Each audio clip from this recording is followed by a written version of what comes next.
Thanks, Claude. Excited about these guys joining us. Another great group, very hard working staff to kind of bring this into one group, and still not over as far as guys will sign in February and all those things. I'm excited about this group. It's been one of probably the funnest to recruit. It was, kind of a half COVID recruiting class because they didn't get to come on campus, I guess, until June 1st maybe, and everybody came through. It was a wild time with everybody trying to come at the same time, and our staff did a tremendous job. Our recruiting staff did a tremendous job. Our administration helped. Our academic folks that meet with these kids and they come on visits. There was a span from June 1st to June 28th or 29th where we spent every single day here with somebody here. So that was a big part of this signing class. It started long before that, but it started before that on Zoom. It started before that in communication, talking, but physically seeing people and getting in front of them. It was certainly great to have these kids being able to come to campus like they did. Proud of the group, really feel like it's spread out the way it should be, dispersed that way. We hit some needs we needed. A lot of great stats I can read through, but you guys have all those. I mean, it's really a well-rounded class in terms of multiple sport athletes, high academic achievers, top-ranked guys, which I don't really care about what they're ranked. I care a whole lot more about how they play, and we've seen evidence of the guys that have played a big role on our team. Some of those guys were not the guys we talked about on this day during their career, and I think we know a lot about those guys. A lot more about what's inside you that matters most. So with that, I'll open it up for questions. Coach, it's hard not to notice the defensive back recruiting that you guys did, both in terms of the pedigree or ranking of them, but the number of them too. Can you just talk about how you feel like you addressed that and why that was such an area of emphasis? Yeah, we don't have enough DBs now. I mean, I don't know what you would be referring to. I don't know how many are in there. I get confused between what's in and what's not in, but we don't have enough. We're still lower than we've ever been in terms of defensive backs. So I'm not real smart about accounting, but first in, first out, how many in, how many out. We have more leaving than we have coming, and we were already below. So if you have more leaving than you have coming, then you're actually negative net gain.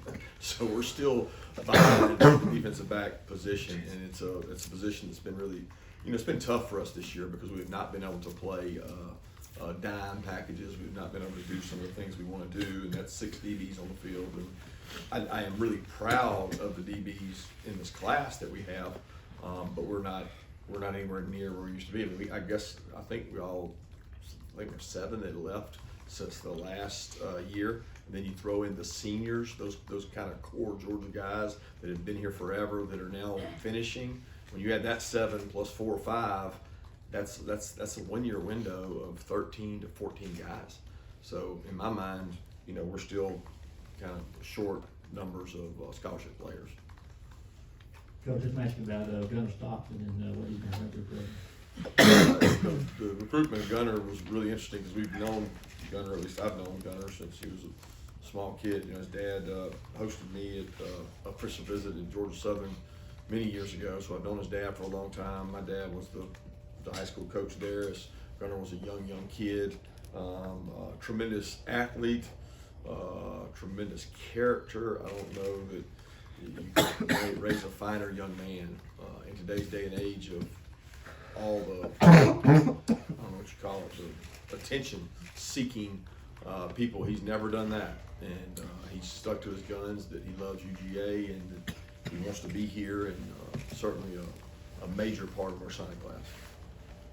Kirby, you were just talking a lot about the quantity of defensive backs you have. What about the quality of the guys that you have signed in terms of what you liked about them, and how does Starks fit into that mix? Yeah, I don't think you actually ever know exactly what you have. You certainly feel great about them, but to tab anybody, the next guy, the first guy to start, I think it's hard. The length and the speed is what sticks out the most. I think, we missed some size in recent years, and we like to have length. We like to have toughness. I like intelligence. I like ball skills. I think a lot of these qualities and traits show up. You know, your ability to play man-to-man. I think more in college football now than ever before, if you have a liability in coverage, it's easier to find it. You know, it used to be we were all up in a little phone booth, and now we're all out here. So your mistakes or your guys that can't cover, it's almost out of control. Like they spot it on you and they get you. I think this group, number one, has speed. They have man-to-man cover ability. They're going to help us, but there's just not enough of them. And what's interesting is it used to be you couldn't find O linemen and D linemen, and I still think they're hard to find. But you see these schools, top-notch schools, all on the same DBs because there's not enough of them to go around. You know, the premier position right now for a lot of people is to go play wide out, and we got to find some guys that can cover those guys. Kirby leads perfectly in my question about the wideouts, the guys you added that have signed already. Just what have you liked about those guys? And you talk about being more explosive on offense. I guess how do they sort of figure into those plans and in terms of being more explosive and creating big plays in the passing?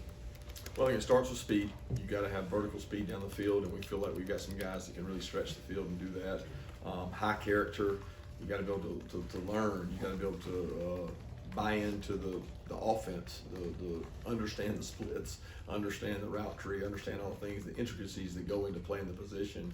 And we got a really good group there. I think each one of those guys that we've been able to bring on board brings a different attribute. You know, whether it's excellent speed, excellent size, quickness, toughness, all those things you look for. And in wideout is another position that when you look across the board, we're down. Like we were down all year, not just because of injury. We were just down because we had 3 or 4 leave. And now we're trying to replace all those guys and play catch up.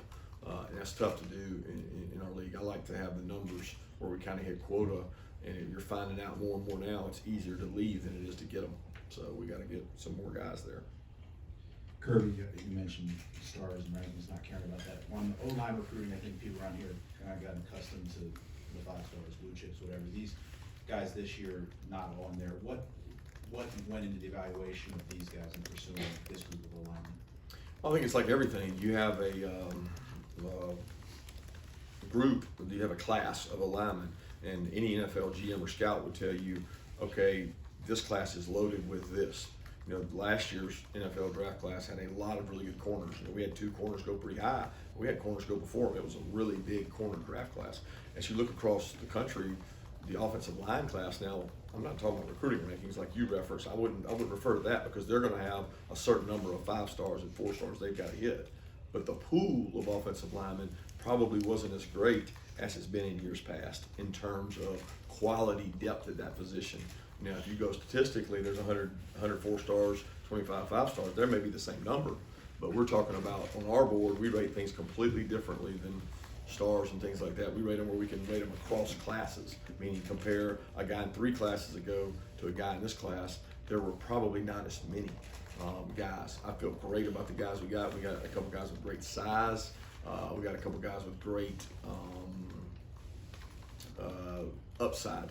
Kids that we think are going to be really good players that maybe haven't played football for a long time. But I love the core group we got, and we've got a good group here, a good nucleus here on campus that we feel good about in terms of offensive line. Kirby, these days you have 2 signing periods in 2 months. You got units now getting NIL deals, and then you've got to get ready for the playoff in the middle. So from the face of it, it seems like a mess. Do you have any thoughts or suggestions on where it needs to be heading? I don't have any thoughts where it needs to be heading. And a mess would probably be your words. It's the world I live in, so it's not a mess to me. It's the world I live in. It's like, you better learn to deal with it and be on top of it.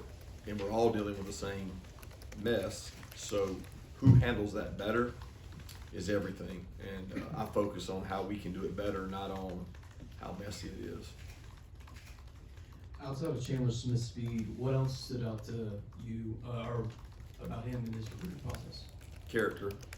He's a high character young man that we actually recruited a long time and had an official visit set up with, and then he ended up committing to Florida. And after that, we kept in contact with him. I think he's got a great set of parents, military based, on time to everything. Academics important to him. He's a really fast track guy, excellent hands, and when you look at the skill positions, that's the one trait that you probably don't develop as much as a lot of other traits, which is just sheer speed. Kirby, I want to ask specifically about Malachi Starks. I guess one, with his body type and athleticism, do you see him maybe as a potential star? And I guess two, nowadays, do you recruit maybe specifically to the star position versus maybe taking a safety or corner and converting him to that position, you know, down the line?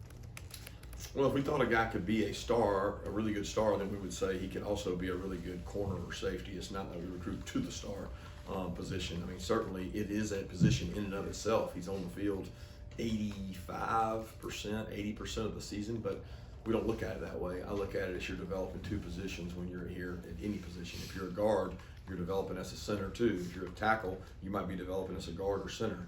If you're a back, you're going to develop as a wideout that plays in space. If you're a wideout, you're going to develop as a slot. So everybody has two homes because we want to develop you where you become better and not specialize. So the star position is a guy that we've had corners that played star and we've had safeties that play star. But I think Malachi has a bright future. He's fast. Number one, he's very intelligent. He's high character, and you're going to hear me repeat that over and over because that matters way more than what reputation they're coming in with. Kirby, how big was persistence with this class, going after guys that may not have been committed to UGA at the time and looking elsewhere, but that were y'all were still interested in, stayed involved with them all the way through? Yeah, it's always the case. I wouldn't say this is like just this class has been persistence. It's every class. It's consistency in messaging. It's consistency in communication. It's the number one overall quality that I want to be known for in recruiting is consistency in performance, consistency in messaging, continuity, like our staff and our program. We won out a lot on that because a lot of folks by default had things change, and we didn't have a lot change, and we were able to continue developing a relationship with people even if they're committed somewhere else because you never know what's going to happen. Okay, let's take a pause and move over to bowl game, and let's maybe start, Coach Smart, with maybe just a general comment about Michigan, and then we'll take some questions.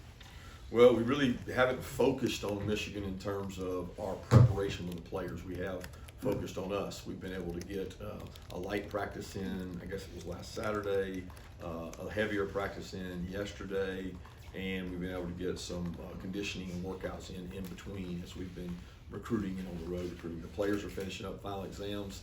Today is the last day of final exams, so they're finishing up those. They've had a hectic time getting ready for that. They've also had a little bit of off time, but as we turn the page kind of towards Michigan, we as a staff have been working on them for several days now, preparing, getting things ready.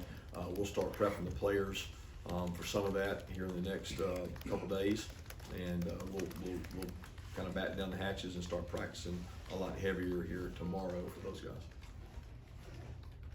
Raise your hand.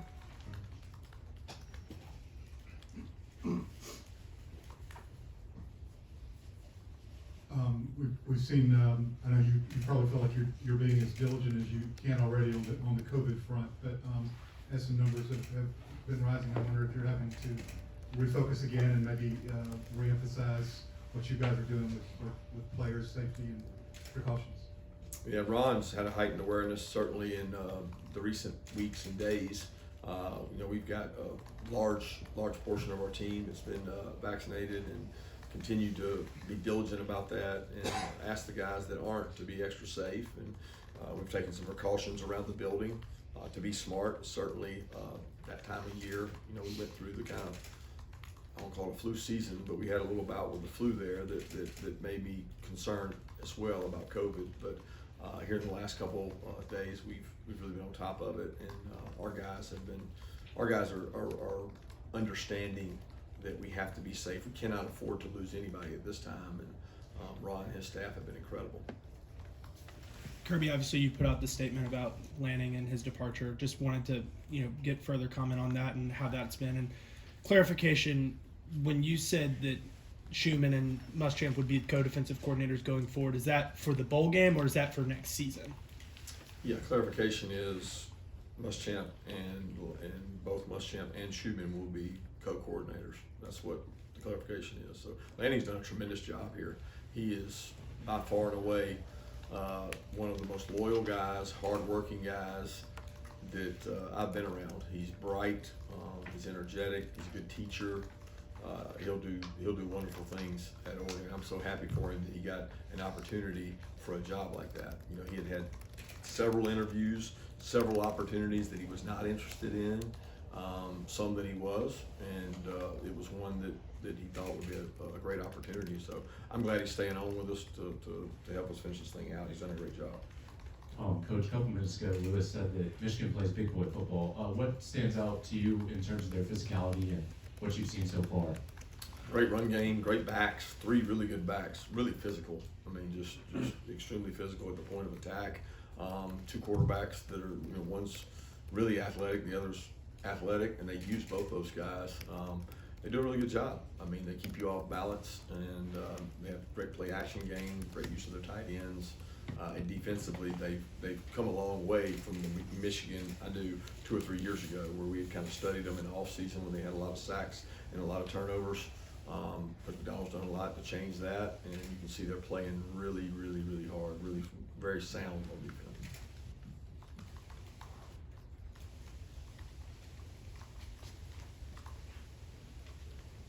Kirby, I guess you're gonna find out more as practice really does get going, but, you know, following the SEC, how is the mentality of the team? And I think thereafter you said, you know, you thought you'd have their attention more so. Has that been the case? Yeah, we haven't done a lot, so it's really good to get them away, focus on finals, focus on their health, focus on a lot of other things that they've got going on. Because I think to get somebody's total focus, you can't sustain that for 4 weeks. You can't sustain that for 3 weeks. And you want to build to a point of getting back to an in-season mode. I don't think you can continue doing what you did in season for 3 and 4 weeks because the game's too far away. So, you know, we've taken a mental check to say, okay, what kind of shape are we in? What kind of physical shape? What kind of mental shape are we in? Our guys are in a really good place. And we've slowly started to come back, like I mentioned. So the 2 practices that we've had, they've been high energy. They've done an awesome job. They've been great. But it's more about what they're going to do from this point forward as we really get into things this next couple weeks. Kirby, obviously this is a weird time with people dividing attention between signing day and what's moving forward. So now that we're talking about the game, obviously quarterback and moving forward is always a narrative. So has anything happened since that game that has caused you, or are you going through a reassessment process before the game? And if Stetson Bennett is still the guy, can you specify specifically what it is about him that you like over JT Daniels going into this game? Yeah, I don't know if I can answer all those questions. There was like 3 of them in there, but at the end of the day, I think we have 4 really good quarterbacks in our system. I really feel confident in 4 guys that can play quarterback for us. I continue to say and repeatedly say both those guys are evaluated each and every day. Stetson did some really good things in the Alabama game. He made a couple bonehead plays as well that he has not played and he has not done in the past. Just like we reassess every single position, just like I said after the game, we reassess everything by how you practice, what you do, and everything you do. But his feet have been a blessing for us. His ability to run, scramble, make things open, make plays with his feet have been good. He made a couple of poor decisions in the last game, but he's not the only one that did that. So we'll continue to evaluate it. I hope that answers it for you. Raise your hands. Any other? One in the back right here.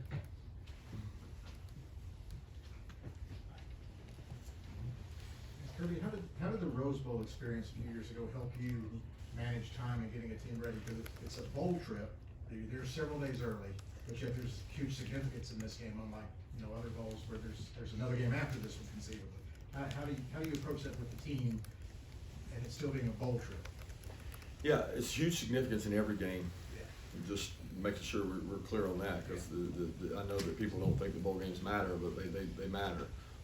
Certainly being in the CFP heightens the attention to it, And we have a really solid plan. You know, I was able to be a part of that CFP process while at Alabama. I was able to do it here. And we feel really comfortable with the prep. You know, we build up to a point, then we have a Christmas break, and then we have a game week at the location. When we go to the location, we're honed in, we're focused, just like we would be for a bowl game. I think the intensity of the practice and the awareness of the situation of your leaders on your team is probably the biggest difference. You know, I mean, people are really locked in and focused and attention to detail, just like they should be for a bowl game. You don't like treat things differently, but our guys are aware of that, and you prepare in a very similar fashion in terms of getting ready. Right now, we're actually trying to get our team better, like get our 2s and 3s, as many reps as possible, because it's like an extra spring practice.